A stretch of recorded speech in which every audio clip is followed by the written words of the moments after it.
Selamat bergabung di serial podcast Visipol UGM. Serial podcast ini diambil dari buku Tata Kelola COVID-19 di Indonesia. Aspek yang dibedah mencakup gagasan bab, intisari, perkembangan paling kontemporer terkait substansi bab, dan rencana tindak lanjut yang mungkin disiapkan untuk kajian selanjutnya. Dieditori oleh Dr. Wawan Masudi dan Dr. Poppy Winanti, buku 18 bab ini merupakan kolaborasi antara Visipol dengan 37 dosen atau peneliti lintas fakultas di Universitas Gadjah Mada.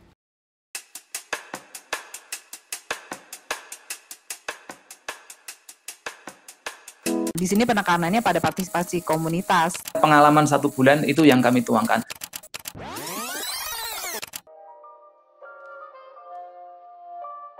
Selamat datang, selamat bergabung di serial podcast Visipol UGM. Pada kesempatan kali ini, kita akan membahas mengenai salah satu buku yang baru saja diterbitkan oleh Visipol UGM bekerja sama dengan Gamma Press. Buku ini berjudul Tata Kelola Penanganan COVID-19 di Indonesia, Kebijakan Awal. Buku ini terdiri dari 18 bab, ditulis oleh 37 dosen peneliti di Visipol dan lintas fakultas di UGM, dan dieditori oleh Dr. Wawan Masudi dan Dr. Poppy Winanti. Perkenalkan, nama saya Tania Della Vita Malik. Biasanya saya dipanggil Tania. Saya merupakan peneliti di Forbil Institute, sebuah think tank yang fokus menghubungkan sektor bisnis dan pemerintah untuk membantu mengadvokasi correct policies di Indonesia. Pada kesempatan kali ini, kita akan membahas bab 10 dari buku Tata Kelola Penanganan COVID-19 di Indonesia. Bab ini berjudul Penguatan Modal Sosial dalam Mitigasi COVID-19 bersama dengan kedua penulisnya, yaitu Mbak Wahyu Kustiningsih dan Mas Nur Hadi. Saat ini sudah ada bersama saya. Boleh menyapa dulu Mbak Wahyu dan Mas Nur Hadi? Halo teman-teman. Halo semuanya. Terima kasih. Mbak Wahyu merupakan dosen di Departemen Sosiologi Visipol UGM dengan minat studi pada isu demografi sosial, migrasi, ketenagakerjaan, lingkungan, jejaring sosial, dan metode penelitian campuran kuantitatif kualitatif. Mas Nur Hadi merupakan staf pengajar di Departemen Pembangunan Sosial dan Kesejahteraan Visipol UGM. Minat riset beliau terutama pada isu kebijakan anak, perlindungan sosial, dan inklusi digital. Nah, langsung saja. Sebelum kita masuk pada pembahasan argumen utama dari bab modal sosial ini, apa bisa diceritakan dulu bagaimana ide awal tulisan ini muncul dan apa signifikansi dalam kaitannya dengan diskusi tata kelola COVID-19? Mungkin dari Mas Nur dulu ya. Terima kasih Mbak Tania. Saya kira tulisan ini muncul karena beberapa hal yang mendasar saya kira terkait dengan kondisi COVID-19 itu sendiri. Sebagaimana kita ketahui, COVID-19 ini merupakan wabah baru yang tidak kita duga sama sekali dan dunia, baik negara maju maupun negara berkembang, itu bisa kita bilang kewalahan dalam menghadapi COVID. Kita tidak mempunyai cukup cadangan pengetahuan tentang bagaimana kita mampu untuk merespon wabah ini secara baik. Sehingga tim saya kira perlu merasa untuk merumuskan satu pengetahuan yang terstruktur dalam bentuk buku ini sehingga bisa menjadi pembelajaran bersama. Artinya diseminasi tentang tata kelola COVID ini menjadi lebih mudah. Itu untuk kondisi sekarang. Nah, untuk jangka panjang saya kira ini akan menjadi bekal pengetahuan ya bagi generasi berikutnya, bagi anak cucu kita, bagaimana ketika kita menghadapi satu shock gitu ya, satu kondisi krisis yang tidak kita duga sama sekali. Krisis ini kan banyak sekali ya. Kalau kita mengacu NEF misalnya, itu mungkin bisa puluhan krisis yang menimpa kita, mulai dari krisis ekonomi, krisis alam, termasuk sekarang ini adalah krisis lingkungan yang kemudian kita ternyata kemudian tergagap-gagap untuk menghadapinya. Nah, saya kira itu relevansi mengapa buku ini kemudian ditulis, dan dalam konteks kami tim, Mbak Wahyu dan saya, menulis tentang aspek kesiapsiagaan masyarakat, ini saya kira kita ingin mengambil satu poin bahwa COVID ini harus kita hadapi bersama, baik itu pemerintah, kemudian masyarakat, dan lembaga-lembaga swadaya masyarakat yang lain harus bahu-membahu. Nah, kita berbagi tugas, ada yang mengkaji tentang masyarakat global, pemerintah pusat, pemerintah daerah, dan Mbak Wahyu bersama saya ini lebih fokus tentang bagaimana masyarakat itu mampu mengembangkan kapasitas kesiapsiagaan menghadapi pandemi yang sedang kita hadapi saat ini. Saya kira begitu, Mbak Tania. Baik Mas, terima kasih. Kalau mengenai proses penulisan, informasi atau data yang ditampilkan, itu bagaimana ya prosesnya untuk bab ini? Proses dalam menulis bab ini cukup menantang ya, karena memang kita harus respon cepat terkait COVID. Awalnya sih juga karena kita terbatas dengan kebijakan physical distancing, maka ya kami terpaksa melakukan pengumpulan data berdasarkan pengamatan media massa dan media sosial. Jadi data utamanya kita peroleh dari media massa dan media sosial. Kemudian kami mencari literatur, misalnya karena sesuai dengan topik kami yaitu modal sosial, respon komunitas, dan lain sebagainya. Khususnya kami harus cari literatur yang terkait dengan mitigasi pandemi, khususnya pandemi flu, karena COVID-19 diasumsikan sejenis dengan flu. Kemudian langkah selanjutnya adalah menganalisa fenomena berdasarkan literatur yang sudah diperoleh. Nah, penulisan pada subbab ini mungkin kalau dilihat dari buku cukup berbeda dengan subbab yang lain, karena di subbab ini, subbab 10 ya, lebih ke deskriptif naratif karena bertujuan untuk mengajak pembaca supaya seakan mereka merasakan langsung dinamika di lapangan. Karena jujur saja salah satu tujuan penulisan di bab ini ialah untuk memunculkan empati dan kepedulian demi kemanusiaan dengan memberdayakan kekuatan komunitas. Jadi itu ya untuk meningkatkan empati pembaca ya. Mungkin sudah pada tidak sabar nih untuk masuk ke intinya ya. Jadi sebenarnya apa saja sih intisari dan argumen dari bab 10 ini? Sebenarnya kita punya 3 argumen pokok dalam subbab ini. Pertama itu tentang literasi digital masyarakat sewaktu pandemi, kemudian ada resiliensi masyarakat, dan juga yang terakhir ada pengalaman komunitas di level desa. Saya akan menjelaskan tentang literasi digital masyarakat, kemudian nanti Mas Nur akan menjelaskan tentang resiliensi masyarakat, dan kemudian kembali lagi saya nanti akan menjelaskan tentang pengalaman komunitas di level desa. Nah, terkait literasi digital, tidak dapat dipungkiri bahwa COVID-19 ini secara langsung maupun tidak langsung telah berimplikasi terhadap peningkatan literasi digital masyarakat. Dapat dikatakan bahwa ini merupakan bentuk resiliensi dari masyarakat dalam menghadapi pandemi COVID-19. Kondisi tersebut didukung oleh adanya proses transformasi dari masyarakat tradisional menuju masyarakat digital yang memanfaatkan berbagai macam platform, khususnya media sosial. Informasi yang beredar ada yang positif, tapi ada pula yang negatif atau mungkin sifatnya destruktif, di mana bisa berkontribusi dalam memunculkan chaos dalam masyarakat. Kemudian berbagai pihak melakukan berbagai upaya pula untuk mengontrol informasi tersebut, mulai dari pemerintah dengan website-websitenya, kemudian universitas juga berkontribusi, maupun juga masyarakat sipil, baik itu individu maupun kelompok, misalnya dari NGO dan lain sebagainya. Jika mengacu pada pendapat si Clayman tahun 2005 yang menyatakan bahwa penyediaan pendidikan dan pemberian informasi yang benar dan terverifikasi dapat berkontribusi dalam kesiapan masyarakat untuk menghadapi pandemi. Lebih lanjut, ada Wong dan Sam 2011 juga menyampaikan bahwa kesalahpahaman dan kepercayaan yang keliru tentang bagaimana cara transmisi virus dapat menyebabkan kesalahan dalam penanganan pandemi. Artinya kontrol terhadap informasi ini menjadi penting sekali ketika pandemi itu terjadi. Nah, perlu diketahui bahwa informasi yang beredar itu lintas batas dan direproduksi berulang kali oleh masyarakat, sehingga muncul kejenuhan informasi di masyarakat itu sendiri. Namun yang luar biasa dari pandemi yang ada di kita, mungkin dalam hal ini karena kami mengambil kasus di DIY ya sebagai fokus tulisan, ternyata masyarakat di kala pandemi COVID-19 ini justru memiliki tendensi untuk lebih sensitif terhadap segala pemberitaan media massa ataupun media sosial. Nah, mereka melakukan itu dalam rangka menjaga dari berbagai kemungkinan buruk di masa yang akan datang.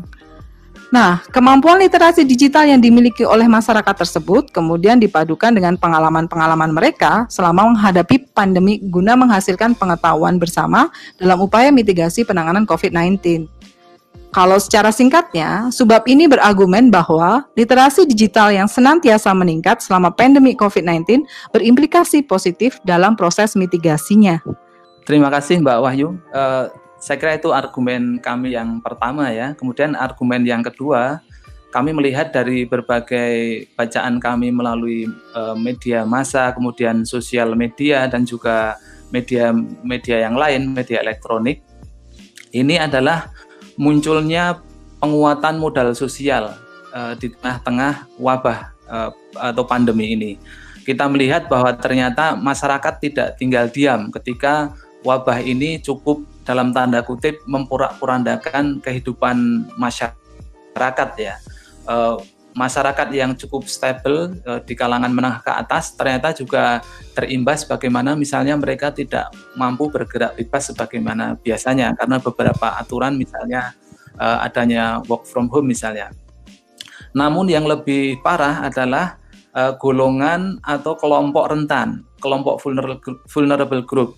Mereka ini sangat terganggu kehidupan sehari-harinya ya, terutama pada aspek ekonomi dan aspek kesehatan.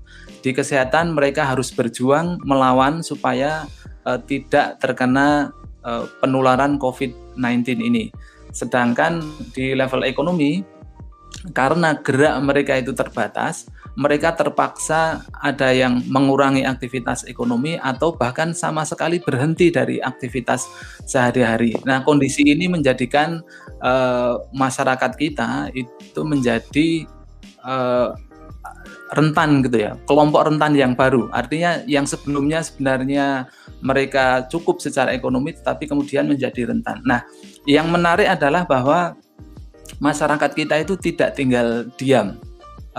Ini satu fenomena menarik saya kira bukan hanya pada era krisis lingkungan semacam ini ya, tapi krisis-krisis sebelumnya kita lihat juga ada kecenderungan seperti itu. Misalnya kalau kita lihat dulu bencana alam mulai dari Aceh, kemudian Jogja dan sebagainya, atau waktu krisis ekonomi misalnya, itu solidaritas masyarakat itu muncul di mana-mana.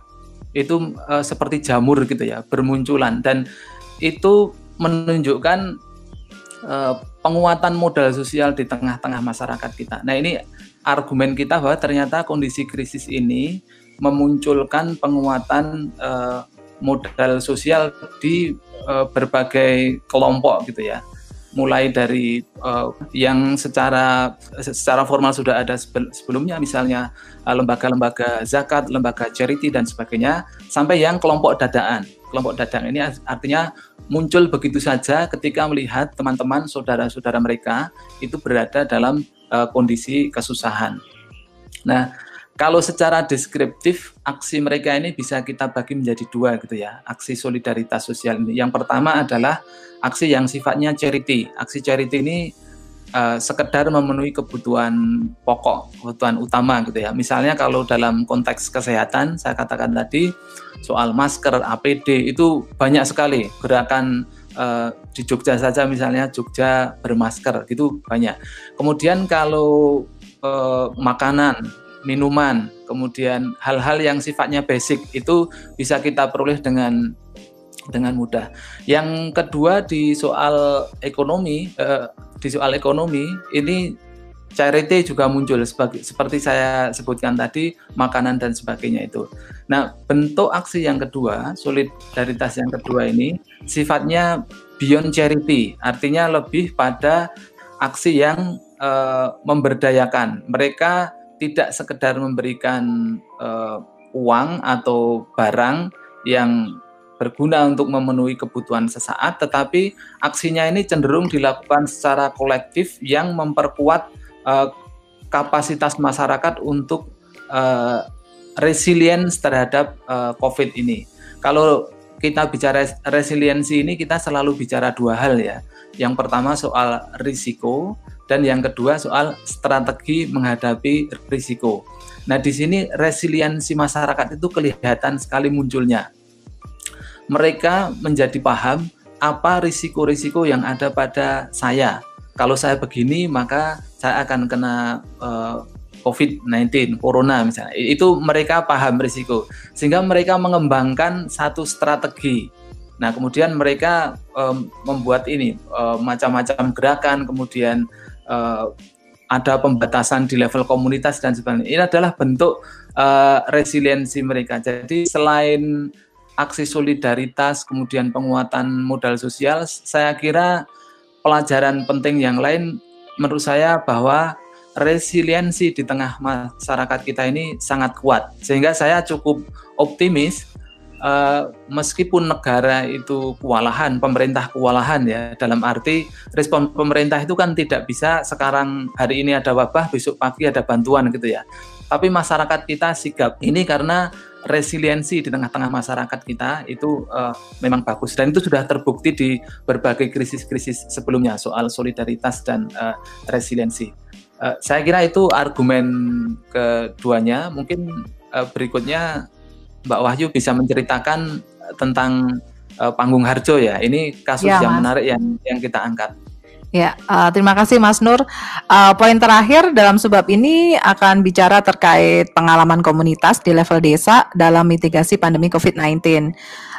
Di sini penekanannya pada partisipasi komunitas, karena kalau menurut Kaufman 2005 itu mengatakan bahwa partisipasi komunitas merupakan hal utama dalam mengatasi wabah atau pandemi. Nah, sebelum masuk ke Desa Panggung Harjo sendiri, pertanyaannya adalah mengapa melihat desa?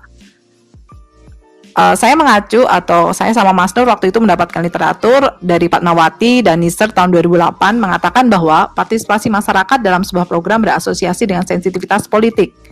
Dalam konteks Indonesia saat ini, desa memiliki peran politik yang cukup kuat. Ini bisa menjadi jalan masuk dalam mitigasi pandemi.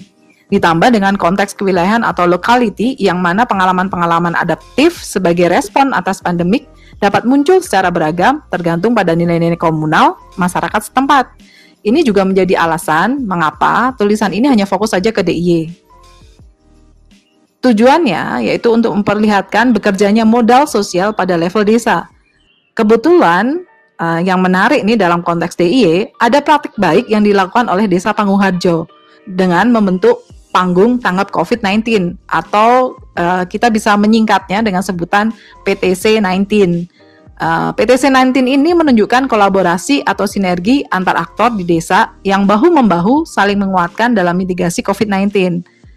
Kami memang tidak memiliki kesempatan untuk melakukan pengumpulan data langsung dengan observasi lapangan. Maksud kami observasi lapangan, datang ke lokasi dan sebagainya kan tidak bisa karena ada physical distancing, kemudian atau wawancara langsung itu tidak dapat kami lakukan. Alhasil kami menggunakan hasil diskusi-diskusi yang dilakukan oleh berbagai pihak di media sosial karena banyak sekali data, itu kemudian itulah yang kami olah. Nah, Desa Panggung Harjo setidaknya menawarkan 3 semangat dalam mitigasi COVID-19, yaitu kekeluargaan yang merefleksikan aspek sosial gotong royong, kerjasama yang merefleksikan atau lebih kepada aspek ekonomi dengan membentuk jejaring usaha melalui pasar desa, dan yang terakhir adalah musyawarah yang memperlihatkan aspek politis dalam pengambilan keputusan secara bersama. Ketiga hal tersebut menjadi basis ketahanan pada masyarakat di Desa Panggung Harjo. Dalam pelaksanaannya nih, mereka memaksimalkan penggunaan teknologi informasi komunikasi atau TIK. Contohnya melalui website, jadi mungkin teman-teman bisa klik websitenya Panggung Harjo, search aja, nanti muncul. Juga ada platform lain yang digunakan, misalnya WhatsApp atau mungkin yang lainnya. Fungsinya adalah untuk membangun semacam call center, jalur donasi, pengecekan kesehatan, dan lain-lain yang dikhususkan bagi warganya. Hal yang menarik dari website yang mereka miliki itu sifatnya interaktif. Jadi ada forum di dalamnya yang warga itu bisa mengeluarkan aspirasinya. Apapun, bahkan hal sepele, misalnya putus cinta pun ada. Jadi sewaktu COVID itu banyak hal, masyarakat kan butuh menyalurkan banyak hal untuk tetap menjaga kewarasan ya, untuk tetap menjaga psikis gitu kan. Nah, itu berperan besar sekali, forum itu yang di dalam websitenya itu sangat berperan besar. Kemudian berdasarkan studi yang kami lakukan, ada beberapa lesson learn yang menarik yang bisa dipetik dari pengalaman yang ada di Desa Panggung Harjo. Antara lain, yang pertama, Literasi digital masyarakat yang cenderung meningkat selama COVID-19 di Panggung Harjo membuat mereka dapat memilah informasi sehingga mengurangi stigma dan akhirnya berperan positif dalam mitigasi pandemik. Kedua, desa sadar bahwa pandemik COVID-19 itu memunculkan tatanan baru dalam kehidupan sosial masyarakat. Oleh karenanya, mereka senantiasa menganggap itu sebagai bagian dari perubahan sosial di masyarakat. Ketiga, aparat desa memiliki kesadaran terkait keterbatasan sumber daya yang dimilikinya, sehingga mereka berusaha untuk menumbuhkan kepercayaan dari masyarakat supaya partisipasi masyarakat senantiasa meningkat, khususnya saat pandemi COVID-19 sekarang. Kedepan, partisipasi masyarakat tersebut akan menjadi basis dalam pembentukan kelembagaan sosial, khususnya pada masa krisis. Keempat, yaitu pandemi COVID-19 mengasah kemampuan rekayasa sosial dalam mengelola dinamika sosial mulai dari resistensi, apresiasi, dukungan, dan juga tantangan. Poin terakhir, lesson yang bisa didapat dari Panggung Harjo adalah pemerintah desa memiliki kemampuan dalam mengendalikan informasi guna membangun kesadaran masyarakat terkait pandemik tanpa menimbulkan kepanikan. Hal menarik lain dari Desa Panggung Harjo ialah bagaimana mereka memupuk jejaring sosial sebagai upaya penguatan modal sosial. Salah satunya adalah dengan menggandeng berbagai elemen masyarakat melalui forum-forum bersama. Jika terkait dengan penjelasan Mas Nur Hadi tadi bahwa modal sosial itu menjadi kekuatan yang luar biasa selama pandemi COVID-19 ini, tidak terkecuali dengan yang ada di Panggung Harjo. Dan di Panggung Harjo, mereka ini terbilang visioner, di mana apa yang dilakukan saat ini juga mempertimbangkan aspek ke depan, misalnya pasca pandemik. Ruang-ruang solidaritas sosial yang terbangun saat pandemik sebisa mungkin juga masih dapat bekerja pasca pandemik. Modal utama mereka adalah dengan membangun konsensus untuk pengembangan agenda bersama, khususnya dalam kesiapsiagaan krisis sosial seperti sekarang ini. Iya. Terima kasih banyak Mas Nur dan Mbak Wahyu. Menurut saya menarik sekali ya, karena sepertinya banyak sekali yang melihat COVID-19 dari sisi negatifnya, bagaimana tanggapan pemerintah yang dinilai membingungkan, komunikasi publik yang kurang jelas, dan lain-lain. Namun dari bab ini kita belajar mengenai sisi-sisi positif dari COVID-19 ini, tentang bagaimana meningkatnya literasi digital dan solidaritas masyarakat, termasuk juga seperti yang tadi Mas Nur bilang dalam bentuk charity dan juga beyond charity ya. Apalagi dengan contoh yang sangat menarik dari Desa Panggung Harjo. Semoga semakin banyak desa di Indonesia yang dapat mengambil contoh dari Desa Panggung Harjo ini ya. Ya, nah, semoga ya Mbak. Iya, semoga. Nah, buku ini kan diterbitkan pada awal Mei ya, di mana data yang terhimpun itu terakhir per tanggal 20 April. Nah, seperti kita ketahui, COVID-19 ini kan berkembangnya sangat cepat untuk informasinya. Nah, perkembangan terbaru apa saja sih yang sudah muncul dalam kaitannya dengan bab ini? Saya kira betul yang disampaikan Mbak Tania. Tulisan ini kami rumuskan sekitar terakhir itu 1 bulan yang lalu, bisa dilihat di chapternya.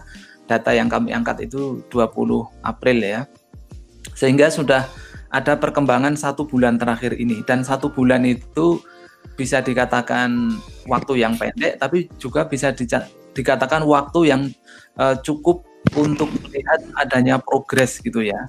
Waktu kami tulis itu kan kita baru sekitar 2-3 minggu menganggap COVID ini sebagai sesuatu yang serius ya. Saya masih ingat WFH itu diterapkan di UGM baru 16 Maret. Jadi sekitar 1 bulan kita baru serius ketika penulisan ini 1 bulan serius menghadapi COVID, sehingga pengalaman 1 bulan itu yang kami tuangkan.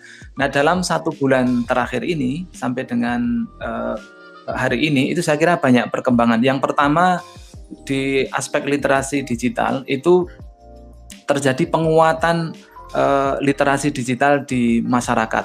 Semakin banyak berkembang media yang berfungsi untuk melakukan literasi pendidikan kepada masyarakat, baik pada aspek kesehatan soal COVID-19 ini maupun aspek bagaimana masyarakat itu harus bertahan.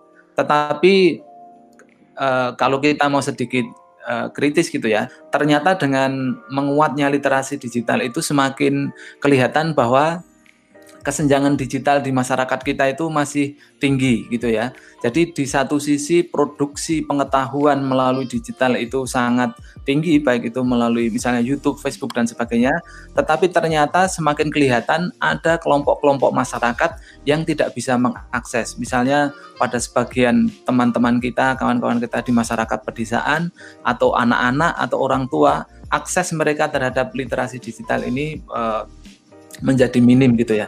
Bukan menjadi minim, ternyata masih minim. Nah, ini saya kira satu PR yang tersisa ketika soal menghadapi krisis ini, kelompok-kelompok ini harus kita perhatikan seandainya aspek digital ini yang akan kita gunakan untuk mendidik masyarakat.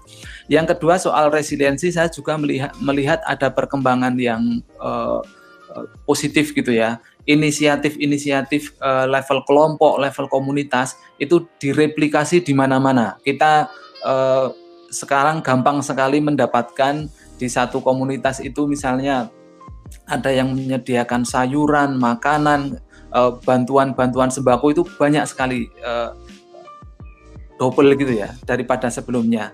Tetapi ini juga dibarengi dengan satu tren negatif, yaitu pada fase awal ini kan pemerintah belum mengucurkan bantuannya ya.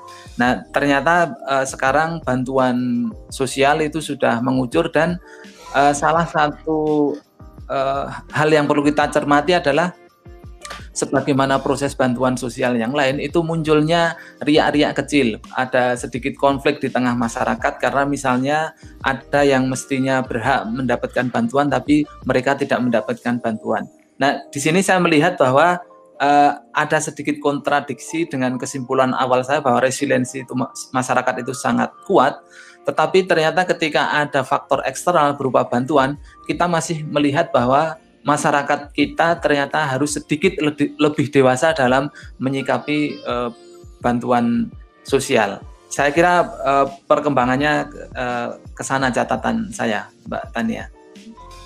Ya, terima kasih banyak Mas Nur. Ternyata dalam waktu kurang lebih 2 minggu ya, ini 2-3 minggu ini sudah banyak sekali ya perkembangannya. Nah, menanggapi perkembangan-perkembangan tersebut, apa agenda lanjutan dari bab yang ditulis ini? Apakah ada agenda riset yang akan dikembangkan atau bentuk publikasi lainnya? Yang jelas tulisan ini ya seperti tadi kami sampaikan bahwa ini masih penuh keterbatasan mengingat durasi, kemudian quick response terhadap pandemi dan lain sebagainya. Tapi yang jelas juga tulisan ini dapat dikembangkan menjadi berbagai tema riset. Jujur saja ada beberapa gap yang belum sempat tertangkap dalam tulisan ini yang mungkin dapat dilengkapi oleh peneliti dan atau mungkin penulis lainnya. Berdasarkan pengamatan selama proses menulis, sinergi antar pemerintah pusat, pemerintah daerah, dan masyarakat belum muncul secara signifikan. Ruang-ruang solidaritas yang muncul selama pandemik umumnya atas inisiatif grassroots. Menarik mungkin untuk melihat apakah ruang-ruang tersebut hadir sebagai bentuk kekecewaan masyarakat terhadap pemerintah yang dinilai lamban dan tidak pro rakyat, atau mungkin apakah pasifnya pemerintah karena menganggap masyarakat memiliki kapasitas adaptif sehingga santai-santai saja atau mungkin cenderung abai. Lalu mungkin menarik juga untuk mengeksplorasi bagaimana peran sektor swasta dalam mitigasi pandemik. Kita tahu bahwa selama penanganan pandemi COVID-19 ini ada dua sisi yang bermain di sini dan itu sangat dilematis, yaitu sisi ekonomi dan sisi kemanusiaan. Ya, terima kasih banyak Mbak Wahyu dan Mas Nur. Kebetulan tadi adalah pertanyaan terakhir, mungkin selanjutnya apa ada sedikit tambahan lagi secara keseluruhan mengenai bab ini yang sebelumnya belum disampaikan oleh Mas Nur dan Mbak Wahyu? Kalau dari saya mungkin ini terkait peran teknologi digital saat ini ya Mbak, karena kan gaungnya kan era 4.0 walaupun di era pandemik ini jadi ada diskusi baru terkait 4.0 itu sendiri. Pertama, mungkin peran teknologi digital seharusnya dimanfaatkan mungkin secara positif dan optimal guna meningkatkan dan memelihara interaksi sosial antar berbagai pihak, khususnya untuk memupuk kepercayaan sosial masyarakat. Karena kepercayaan sosial masyarakat itu bisa berkontribusi terhadap keberhasilan penanganan krisis ke depannya nanti. Mungkin itu yang saya tekankan terkait bagaimana sih membangun kepercayaan sosial masyarakat, khususnya ketika krisis itu terjadi di masyarakat, jadi penanganannya dapat lebih maksimal ke depannya. Gitu, mungkin Mas Nur ada yang mau nambahin? Ya, closing saya mungkin hampir sama, tapi lebih di level resiliensi, di level modal sosial ya, Mbak Tania. Saya kira tadi kita menggarisbawahi bahwa resiliensi masyarakat kita itu bagus, kuat gitu ya. Bukan hanya dalam konteks menghadapi COVID-19 saja, tetapi pada krisis-krisis sebelumnya itu kita juga menunjukkan solidaritas masyarakat yang sangat kuat, dan itu terbukti mampu menjadikan masyarakat kita itu bertahan sebelum ada bantuan pemerintah. Nah, saya kira ini yang harus dipelihara masyarakat. Masyarakat kita jangan sampai tergantung pada pemerintah secara terus-menerus, secara full gitu ya. Tetapi kita harus mengembangkan kemandirian, solidaritas harus tetap kita kembangkan, karena wabah krisis itu tidak kita duga, bisa datang kapan saja. Kalau kita sudah kuat, meskipun pemerintah masih harus butuh waktu 1-2 bulan, maka kita siap menghadapi krisis tersebut. Saya kira itu, Mbak Tania. Ya, baik. Terima kasih banyak Mas Nur Hadi dan Mbak Wahyu Kustiningsih atas waktunya. Ya, terima kasih juga ya kontribusinya dalam buku ini. Kita berharap semoga semakin banyak pendengar podcast ini dan pembaca bukunya supaya kontribusinya bisa tersalurkan gitu ya. Oke. Amin. Ya. Terima kasih banyak sekali lagi untuk Mbak Wahyu dan Mas Nur.